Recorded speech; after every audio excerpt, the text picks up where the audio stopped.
صحیح مسلم میں حدیث ہے کہ کوئی شخص اپنی بیوی سے بغض نہ رکھے، اگر تمہیں اس کی کچھ عادتیں ناپسندیدہ ہیں تو اس کی کچھ عادتیں اچھی بھی ہوں گی۔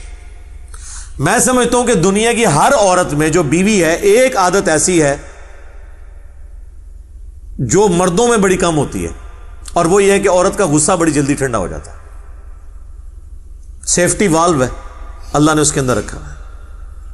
اس ٹائم تو لگ رہا ہوتا ہے کہ اگر اس کو طلاق کا اختیار ہو تو مجھے آج ہی فارغ کر دے، لیکن کچھ عرصے کے بعد وہ بالکل ٹھیک ہو جاتی ہے۔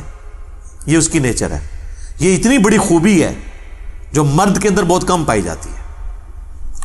مرد اپنے صبر کی وجہ سے معاملات کو لے کے چلتا ہے، لیکن عورت جو ہے وہ اتنی جذباتی نیچر کی ہے کہ وہ تو اس وقت فوراً کر گزرے، اس لیے اللہ تعالیٰ نے طلاق کا حق مرد کو دیا ہوا، ادروائز تو روزانہ طلاق ہو جائے۔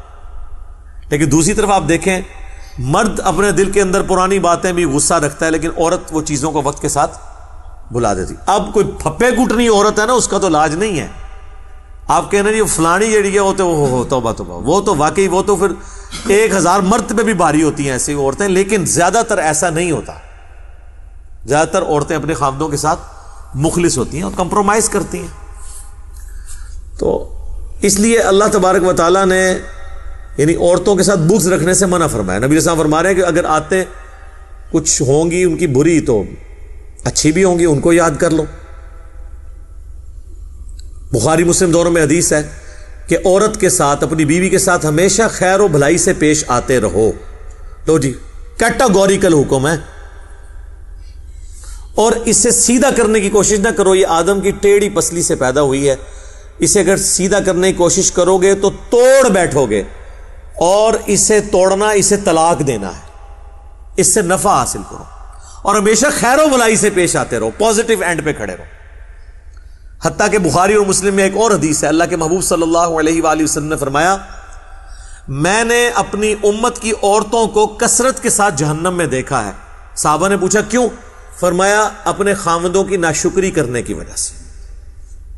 پھر حضور نے فرمایا کہ یہ یہاں تک ناشکری کرتی ہیں کہ اگر ان کا خاوند پوری زندگی ان کے ساتھ خیر و بھلائی کرتا رہے اور کبھی کوئی ناگوار چیز خاوند سے انہیں پہنچے تو یہ کہتی ہیں کہ جب سے تیرے عقد میں آئی ہوں میں نے خیر کا ایک دن بھی نہیں دیکھا۔ یہ حدیث بخاری مسلم دونوں میں۔